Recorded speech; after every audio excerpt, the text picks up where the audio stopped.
David Bowie nos cantaba acá en Cosecha Tardía. Pide antes que termine el corte, no tenía ni puesto el auricular. Estoy mirando porque iba a cargar nafta, no cargué, estoy mirando a ver si vuelve para atrás la nafta? y congela de nuevo. ¿Ya aumentó la nafta? Y congela de nuevo. ¿Ya aumentó? No, ¿cómo no sé, capaz que, viste cómo es esto, todo pasa de un día para el otro. Salimos de acá. Capaz que está con, no sé, 62. Está como el dólar. Y pico, claro. Y $1. Hoy es la nafta más barata del mundo. ¿Sí? El dólar a 63 y la nafta está a 48. Menos de $1. No, mucho menos de $1. Está a 80 centavos. 8 por 6, 48. 80 centavos. ¿Vio que, viste que estamos en promedio, vio? Sí, en promedio de qué. Estamos bien abajo. Increíble. Bueno, ahora vamos a hablar con una persona que nos puede... ¿Qué sabe? Sí, que sabe de esto. Y para que la gente entienda un poco el panorama de cómo está, ¿no? Cuente un poquito. Salen los grandes medios, vio, salen crónicas, hoy salió en TN. Hoy salió en TN. Después del discurso del presidente salió en TN. ¿Y ahora? Analizando todo el discurso. Y ahora nuestro lo tenemos presidente. Acá, Guido Casca, Bebe Sanso, Carolina Lozada. Muy bien estamos, Jorge Barril, Miguel Simón. Nati Jota nunca nos arrobó. Y dale no me lo puedo La vamos olvidar. a invitar a la inauguración de la radio. Esa es buena. La vamos a invitar a Nati. ¿Por qué no? ¿A Nati? Sí. ¿Está bien? ¿Les parece bien? Yo lo que la inauguración es en diciembre. Septiembre. 26 de septiembre. 26 de septiembre. Gran fiesta. Gran fiesta se viene. Acá, Bueno, acá me dice nuestra productora que ya está al aire. El teléfono nos está escuchando. Perfecto. Un gran economista. Sí. Exdiputado. Bien. Y una persona que entiende mucho lo que está pasando socialmente hoy en el país. Bueno. Así que le damos la bienvenida a Cosecha Tardía al señor Claudio Lozano. Hola Claudio, ¿cómo te va? Buenas noches. Sí, ¿qué tal? Buenas noches, ¿cómo están? ¿Cómo andas, Claudio? ¿Todo bien? Bien, acá. A no ser por lo que ocurre, sí, todo bien. Digamos que bien.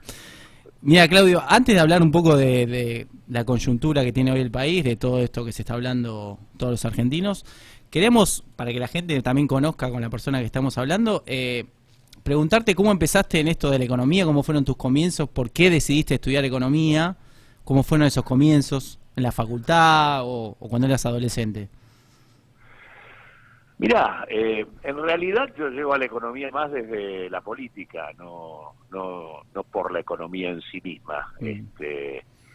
Básicamente yo entré al Colegio Nacional Buenos Aires en 1970 y estuve allí desde 1970 a 1974. Era una época de fuerte debate político y social en nuestro país y en todo el mundo, por otra parte. Ese colegio en particular es un colegio en donde uno entra a la universidad 5 años antes.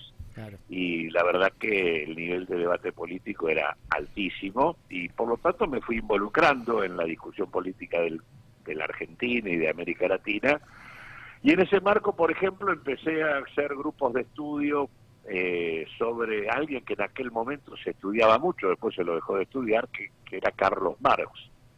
Y Carlos Marx tenía una tesis que sostiene buena parte de su mirada, que es que la economía es una determinante en última instancia del funcionamiento de las sociedades.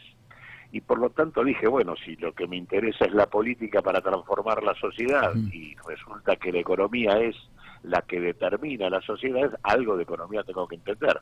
Así que en ese sentido fue que terminé en la Facultad de Economía. Es el periplo que me llevó a tratar de entender algo de esto. ¿Y cuando estudiabas, esperabas llegar hasta donde llegaste? ¿Te lo imaginabas? ¿A dónde llegué? No, digo, a ser una persona reconocida, a ser diputado, digo... No pensaba. Sí pensaba en tener un fuerte compromiso político como el que tengo, con la idea de que esta sociedad tiene que ser distinta, que tiene que ser mejor, que tiene que ser igualitaria, con todo lo que uno pueda decir sobre esto. O sea, mis ideas, mis viejas y jóvenes ideas acerca de cambiar la sociedad en una dirección de mayor justicia siguen intactas. Y en ese sentido sí, mi compromiso sigue con eso. Nunca pensé que eso tuviese que ver en particular con algún lugar público. Eso en todo caso apareció como resultado del proceso de trabajo y de trabajo político en el que me inscribí. De hecho, objetivamente yo tengo una trayectoria política que tuvo mucho tiempo antes, empieza mucho tiempo antes, tuvo que ver con el movimiento de derechos humanos en la etapa de la dictadura, trabajando con Adolfo Pérez Esquivel y con Augusto Conte, tuvo que ver con el trabajo al interior de organizaciones de trabajadores, tuvo que ver vinculado mucho con sindicatos, con la creación de una central nueva como la CTA, todo eso fue previo a mi incursión en el campo electoral, que se dio como resultado de todo ese proceso, porque en algún momento pensamos que eso tenía también que ver con lo que había que hacer, pero digamos que llego a eso después de mucho tiempo de trabajar en la política, pero desde el punto de vista o desde inserciones de otra naturaleza, ¿no? Claudio Alejandro, ¿cómo te va? Sí, ¿qué tal? ¿Cómo estás? ¿Cómo estás? En estos 4 años, y metiéndonos en lo que pasa ahora, la evaluación de la política económica del actual presidente, en un resumen cortito para seguir con otras preguntas, ¿cómo la ves? No, es un verdadero desastre, con independencia de que varios de los desastres no son fruto de equivocaciones, sino de estrategias concretas que tienen por dirección modificar drásticamente las condiciones de distribución de los ingresos en la sociedad bajo una lógica y un enfoque asociado a intereses concretos, para los cuales los problemas principales que definen la falta de competitividad de la economía argentina son salarios altos, jubilaciones altas y un Estado grande, y consecuentemente la lógica para tener mejor y mayor capacidad de competir en el mundo es bajar salarios, es bajar el gasto en previsión y es bajar el costo de mantenimiento del sector público.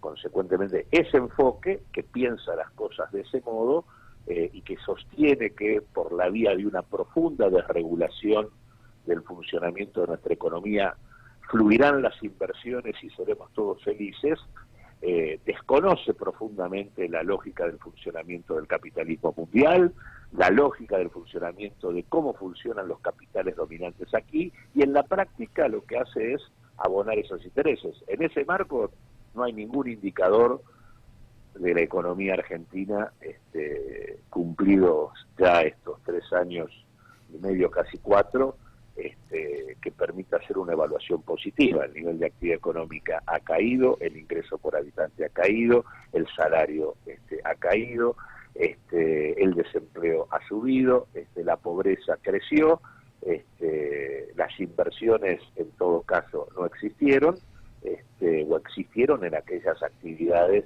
ligadas a las ventajas históricas de la Argentina, básicamente recursos naturales, donde la inversión existe más allá de este tipo de políticas. Así que en este sentido, y en ese marco además, hemos sido víctimas de una estrategia de endeudamiento irresponsable, tanto por vía del endeudamiento del Tesoro como del endeudamiento del Banco Central, que es una bomba de tiempo que amenaza con estallarnos en la cara a todos juntos gracias a la irresponsabilidad del gobierno, ¿no? Eso te iba a preguntar, ¿hubieras pensado que se iba a llegar a semejante situación de pobreza, de endeudamiento del Banco Central?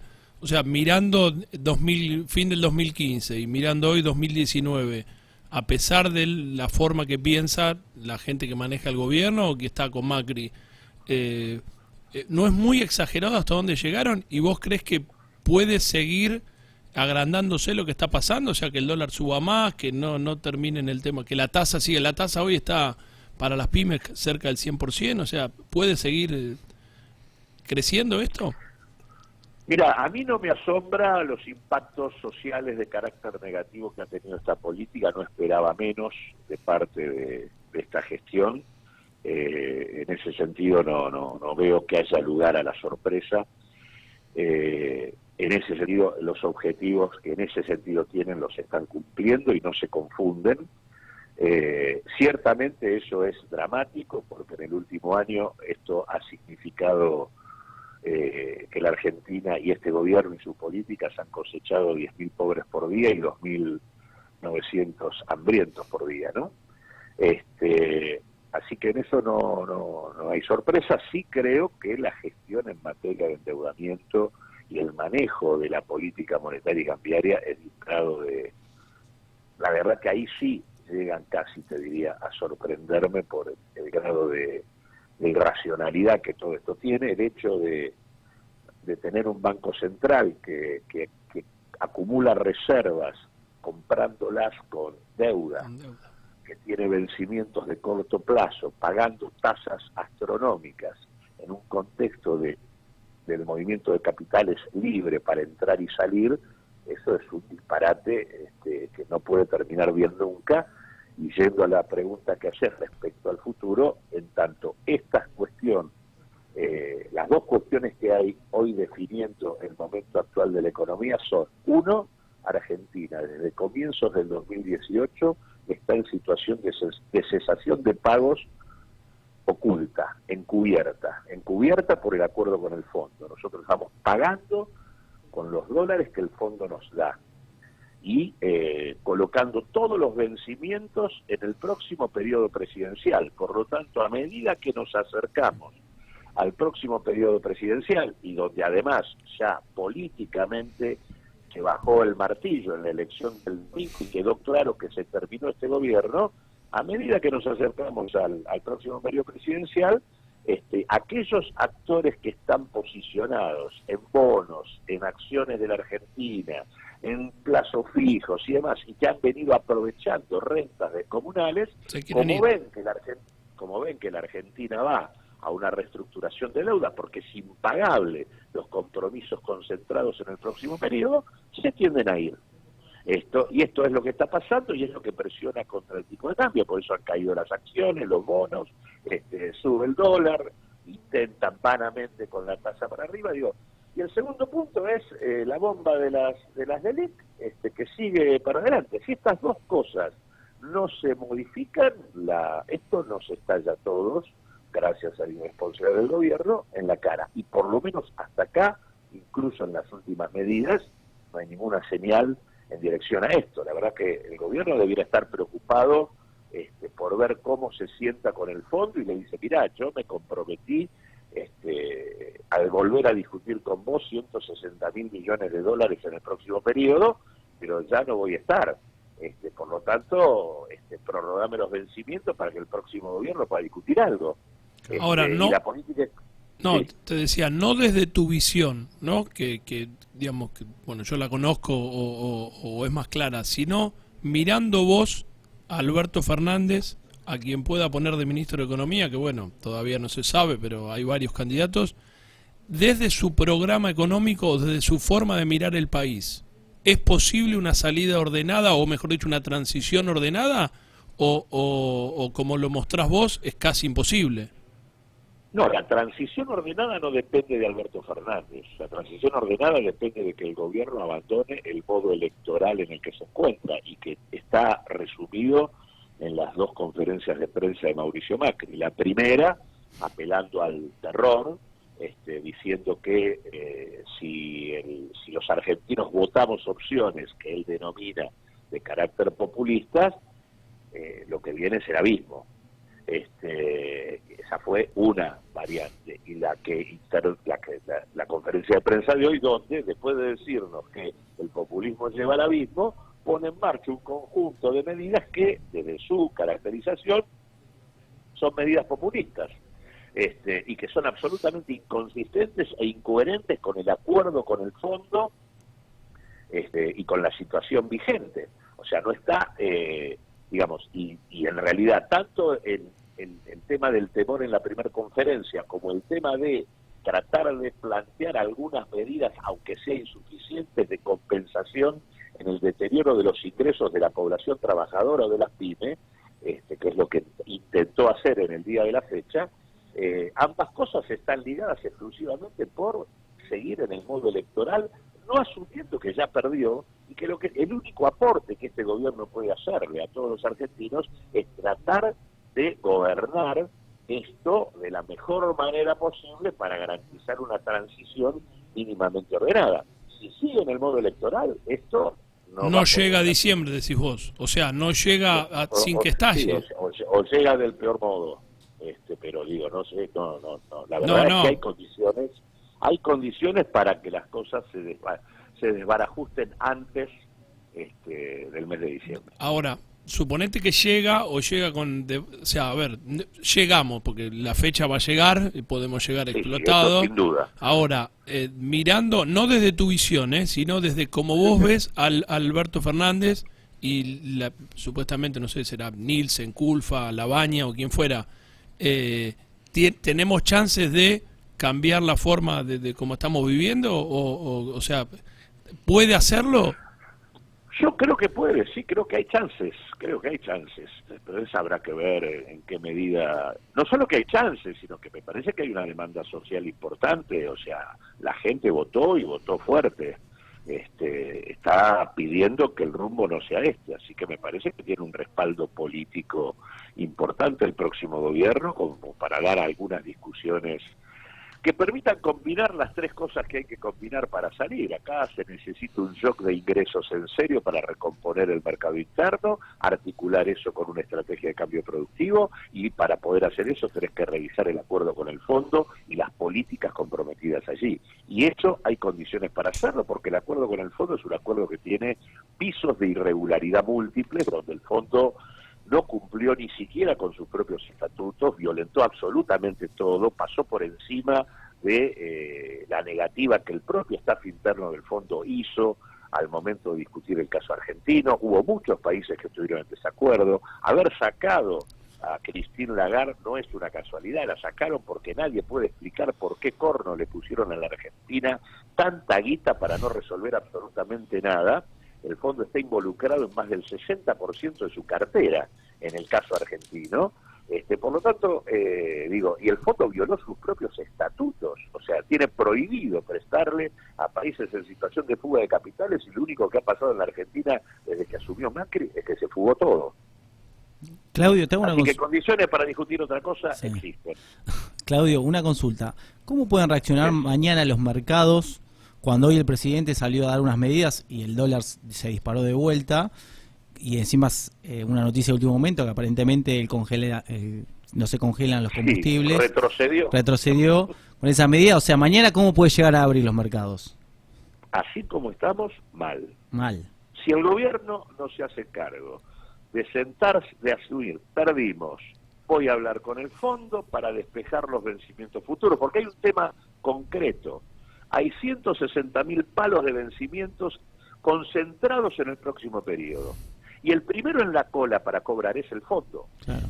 Por lo tanto, los acreedores privados lo que persiguen es que si no hay una discusión de otra naturaleza, no cobran.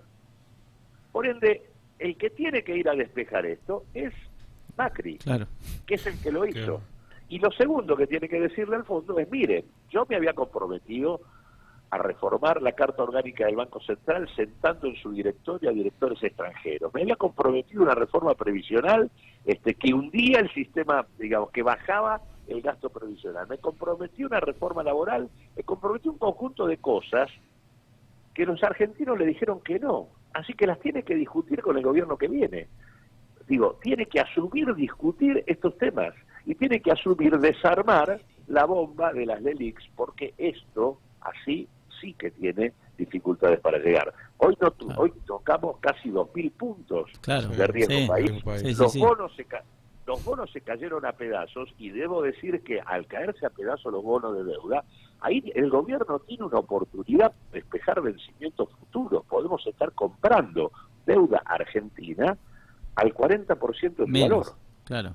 Entonces eso, por ejemplo, aportaría mucho más despejando vencimientos futuros respecto a la situación de default que la Argentina tiene, que seguir diciendo las estupideces que dice cada vez que habla en una conferencia de prensa. Qué miedo para mañana, Claudio. Sí, no, y más miedo todavía después de esta payasada de haber dicho congelo los combustibles, y ahora volvió para atrás. Se va a sentar a negociar con las petroleras. Claro, no arregló con las petroleras, o sea, dio el anuncio pero nunca arregló con las petroleras. El problema más grave es que me parece que no arregló con nadie. Claro. Si en realidad, porque aparte, esto es inconsistente con la discusión con el fondo. Si esto no está arreglado con el fondo y el fondo le interrumpe el desembolso en septiembre, esto es tierra de nadie. Claro. Qué lío. Así que bueno. Claudio, las dos últimas, tengo una asesora que me pasa una pregunta. Escuchá, las reformas que pidió el fondo o las reformas que están en el acuerdo, ¿cómo se van a trasladar al próximo gobierno? Porque en realidad, si no se cumple lo firmado, que es lo que vos dijiste, como que el acuerdo cae y sería digamos, un acuerdo más de los 22 firmados con el fondo que caería. ¿Y ahí qué hacemos? Bueno, es que es lo que estoy diciendo. Macri tiene que ir a decirle al fondo que él lo puede cumplir. Lo puede cumplir. Él no lo va a hacer, pero eso no lo va a hacer, Claudio. Eso bueno, por eso lo que estoy diciendo es que como él no lo va a hacer, y él no va a hacer un aporte a la gobernabilidad de la Argentina, que es lo último que le queda por hacer, estamos en problemas. Lo tendrá que hacer con la fuerza que le han dado los votos el próximo gobierno, porque el próximo gobierno, si quiere responderle a lo que la ciudadanía votó, va a ser difícil que empiece su gestión sentando en el directorio del Banco Central a directores de origen extranjero o llevando adelante una reforma laboral que siga liquidando derechos de los trabajadores, o que piense en una estrategia previsional que haga que te jubiles mañana con una menor tasa de sustitución que la hacemos ahora, o subiendo la edad jubilatoria, lo que fuere. Digo, si ese es el camino del próximo gobierno, el próximo gobierno empieza muy mal de entrada. Sí. Bueno, la última, ¿dónde te sentiste más cómodo? ¿Hoy hablando con Bonelli después del discurso de Macri o acá? Te dejaron hablar en TN, te vimos al mediodía en TN y ahora a la noche te tocaba acá en Cosecha Tardía. Entonces, para cerrar, queríamos tu reflexión de Bonelli, nosotros y No, me siento más cómodo con ustedes. Bueno, gracias, Gracias, Claudio. Gracias por la entrevista. Contrario, faltaba más. Esperemos que mejoren las cosas y la próxima vez que hablemos sean para buenas noticias. Esperemos, ojalá, porque la gente no se merece todo esto. Exacto. Muy bien, gracias. Gracias, un abrazo, hasta luego. Bueno, no podíamos estar ajenos a la realidad, Qué duro, no, y lo que está pasando ahora en Twitter, sí. La gente, yo lo veía. La gente de Cambiemos, hoy es tendencia Marcela Pagano, periodista de TN. Sí, la de TN. Bueno, dicen que está haciendo opereta la gente de Cambiemos, que es mentira lo del combustible. O sea, que TN le está haciendo una opereta a Cambiemos. Llegamos a esto, ¿no? Que no es verdad, claro, que el combustible no fue para atrás. Claro. No, supuestamente es verdad, pero la gente de Cambiemos está tirando eso, ¿me entienden? O sea, TN se le dio vuelta, Feynman se le dio vuelta, Majul se le dio vuelta, ¿Qué le queda? Wiñaski está de vacaciones. ¿Qué momento, ¿Dónde no? está Wiñaski? No Vio que puede se dar la pone la cara. corbatita desacomodada. ¿Lo tiene a Wiñaski? Sí. Perfecto. Tengo un mensaje para usted. Un mensaje para mí. Acá, mire, Batman. Otra vez Batman, el amigo de Lois. Un saludo para Ale Sí. y le recuerdo que aumenté el flete. No. Para Ese mensaje cerrar que me dijo. el microeconomía, Sí, sí. excelente. ¿Le puedo excelente. contestar? Sí, Por favor, obvio, despacito. Me acaba de llegar el resumen de julio y entramos en cesación de pagos. Bueno, 11 69 63 51 18 si quieren dejar un mensaje como Batman. Espero que sean mejores noticias para Ale. Por favor. Vamos a un tema, volvemos, nos ordenamos. Gracias por estar.